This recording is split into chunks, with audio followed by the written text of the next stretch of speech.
Sério que vocês não sabem quais são as 5 regiões brasileiras? Além disso, vocês não conseguem falar as características populacionais e econômicas da região mais importante do país? Colhem comigo na aula de hoje que nós vamos falar sobre a região Sudeste. Meu nome é Rafael Bastazini e hoje eu serei o professor de Geografia de vocês.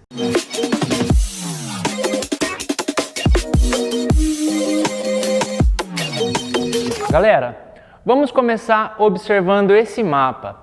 O Brasil oficialmente é dividido em 5 regiões. Essas regiões são divididas para fins administrativos pelo Instituto Brasileiro de Geografia e Estatística, o IBGE. O Brasil, então, possui 5 regiões: região Norte, Nordeste, Centro-Oeste, Sudeste e Sul. Na aula de hoje nós vamos abordar aspectos, sobretudo econômico e populacional, da região Sudeste. Bom, algumas características básicas, alguns números para a gente situar essa região nesse debate. A região Sudeste concentra aproximadamente 90 milhões de pessoas. Vamos comparar com a população brasileira. O Brasil atualmente tem em torno de 210 milhões de habitantes e só nessa região nós temos 90 milhões, ou seja, um pouco a menos que a metade da população brasileira se localiza na região Sudeste. Além disso, do ponto de vista econômico, e é aqui que reside a maior importância dessa região, nós vamos ter o Sudeste concentrando aproximadamente 52% do PIB nacional, ou seja, mais da metade da riqueza produzida no nosso país é advinda dos estados do Sudeste, que são compostos por São Paulo, Minas Gerais, Espírito Santo e Rio de Janeiro. Bom, vamos observar agora nesse mapa a concentração populacional. Observem aqui comigo. Nós vamos ter nessa região aqui, onde está localizada a capital do estado de São Paulo e também bem próximo a capital do estado do Rio de Janeiro, a cidade do Rio, nós vamos ter as 2 maiores cidades brasileiras. Observem essa imagem aqui. Nessa imagem nós podemos analisar a região metropolitana de São Paulo, a Baixada Santista, que está localizado Santos, a região de Jundiaí, Campinas. Então, essa região específica do estado de São Paulo é aquela que concentra a maior parte da população do Sudeste. A cidade de São Paulo atualmente tem um pouco mais de 12 milhões de habitantes, enquanto que a sua região metropolitana, ou seja, aquelas cidades que já estão conurbadas, que já fazem parte do mesmo tecido urbano, essa região metropolitana já vai contar com mais de 20 milhões de habitantes. Então, a grande parte da população brasileira está concentrada nessa região, beleza? Seguimos. Mas essa concentração, e aqui é importante a gente fazer um questionamento, essa concentração populacional, essa importância econômica, ela não aconteceu do dia para a noite. Existem processos históricos, fatores que ajudam a gente a entender essa região Sudeste atualmente. Vamos então buscar algumas explicações, as principais delas, que justificam essa condição que eu venho falando para vocês. A primeira delas está relacionada à expansão da atividade cafeeira. Isso a partir da metade do século XIX, ou seja, a partir de 1850, essa região, esse eixo Rio-São Paulo, ele vai começar a ganhar bastante importância na produção do café. Posteriormente, já no início do século XX, o café vai se tornar o principal produto de exportação brasileiro. Portanto, do ponto de vista econômico, esse eixo Rio-São Paulo vai se tornar a região mais importante. E, advindo da produção do café, nós vamos ter que ter uma infraestrutura para escoar essa produção. É aí que começam os grandes investimentos nessa região, nesse eixo Rio-São Paulo, no que diz respeito às ferrovias. Então, as ferrovias, elas influenciaram decisivamente para melhoria nas condições de circulação, tanto de mercadorias como de pessoas nessa região, influenciando, sobretudo, quando essa ferrovia se direciona para o interior do estado de São Paulo, na composição de uma série de cidades que vão se desenvolver com a chegada da rodovia. E isso é uma curiosidade, é uma particularidade da ferrovia, é uma particularidade. As cidades, elas surgiram depois que a ferrovia passou. Então, normalmente a gente tem as ferrovias ligando as cidades. No estado de São Paulo é o contrário. As ferrovias, elas vão chegar primeiro do que as cidades, como é o caso de Presidente Prudente.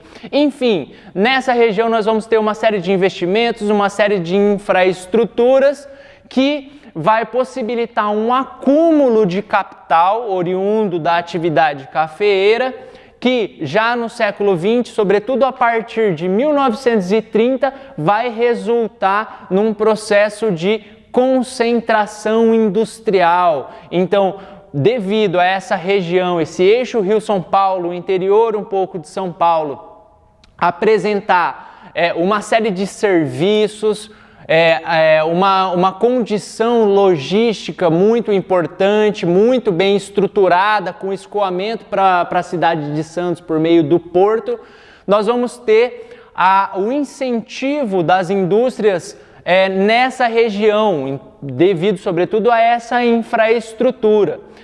Portanto, além de já ter acumulado toda essa infraestrutura devido à atividade cafeeira, a partir do processo de industrialização vai se atenuar. Então as atividades econômicas acabam se concentrando cada vez mais nessa região. Não é à toa, como eu disse no início da aula, concentra mais de metade do PIB brasileiro, sobretudo nesse eixo São Paulo-Rio. A partir da década de 70, a gente vai ter um movimento contrário. Então vamos pensar na industrialização brasileira, 1930, 1970. 1970 a gente começa a ter nessa região um processo de desconcentração industrial. Se no período anterior a gente teve concentração, a partir de 70 a gente vai ter uma desconcentração industrial. O que leva as empresas a saírem dessa região? É aquilo que é conhecido no âmbito da economia como deseconomia de escala. Nossa, professor, que palavra complicada. Calma que eu explico para vocês. Basicamente, deseconomia de escala está relacionada ao aumento dos custos de produção de determinadas mercadorias. E por que ocorre esse aumento nos custos de produção? Pensa comigo, na cidade de São Paulo, conforme foi se adensando, o tecido urbano foi aumentando, foi concentrando serviços, concentrando população, o preço da terra, por exemplo, começou a aumentar. O custo de vida ficou maior, as taxas de energia, as cobranças de impostos ficaram maiores, portanto, ficou mais caro produzir naquela região. Além de tudo, essa região começou a concentrar a atividade sindical, que é importante para garantir os trabalhos ou os direitos dos trabalhadores. Isso fez com que os salários aumentassem, aumentando, portanto, os custos de produção. Diante desse cenário, essas empresas, essas indústrias, elas procuraram outras regiões mais atrativas, gerando aquilo que ficou conhecido como guerra fiscal. Ou seja, os municípios, eles incentivavam a chegada dessas empresas por meio de doação de terreno, por meio da não cobrança de impostos, de isenção de taxas, para atrair essas empresas para essas regiões. Essa desconcentração industrial desse eixo Rio-São Paulo atingiu o Brasil inteiro, mas destacamos aqui nesse mapa a desconcentração industrial ocorrendo para as cidades médias paulistas. Então nós vamos ter a cidade de Ribeirão Preto ganhando um papel muito importante na rede urbana, nós vamos ter São José do Rio Preto, Bauru, Marília, Presidente Prudente atraindo essas empresas porque os custos de produção eram mais baixos. Então percebam como que a história do Sudeste está muito atrelada, da região Sudeste está muito atrelada a esse eixo Rio-São Paulo, a concentração econômica e populacional na cidade de São Paulo, na capital.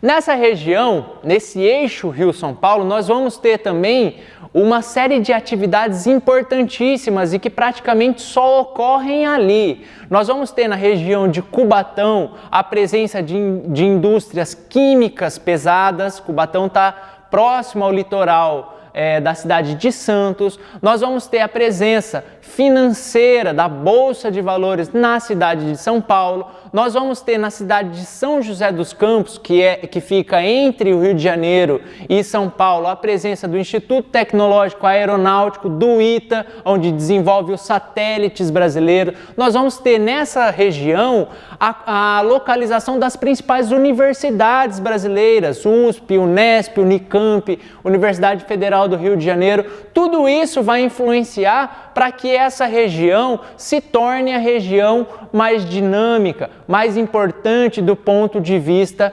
econômico.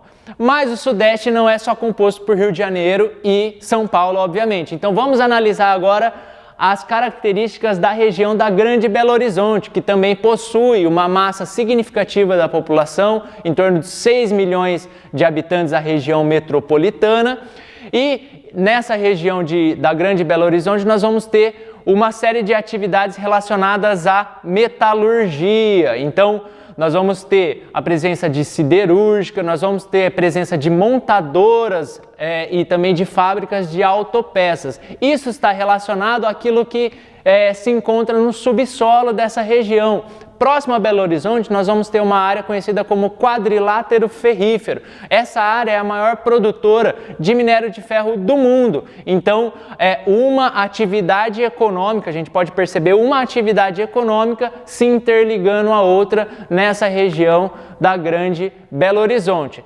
E por fim, no Espírito Santo e praticamente em todo o litoral do Sudeste, mas também chegando até o litoral do Sul, especificamente ao estado de Santa Catarina, nós vamos ter a presença da Bacia de Santos, ou do pré-sal, daquela grande reserva de petróleo descoberta no início dos anos na segunda década, na verdade, do século XXI, a partir de 2010, 2012, foi que teve essa descoberta do pré-sal. Então nós vamos ter uma série de atividades relacionadas a essa exploração do petróleo, capitaneada sobretudo pela Petrobras, que é a empresa no mundo com maior tecnologia no que diz respeito à exploração de petróleo em águas profundas. Então, toda essa diversidade, todas essas atividades econômicas vão representar aquilo que eu disse lá no início da aula. Mais de 50% do PIB nacional está concentrado na região Sudeste. Bom, pessoal, de maneira geral era isso que eu tinha para falar para vocês. Eu espero que vocês tenham entendido e aproveitado a aula. Eu me despeço por aqui. Nos vemos numa próxima oportunidade.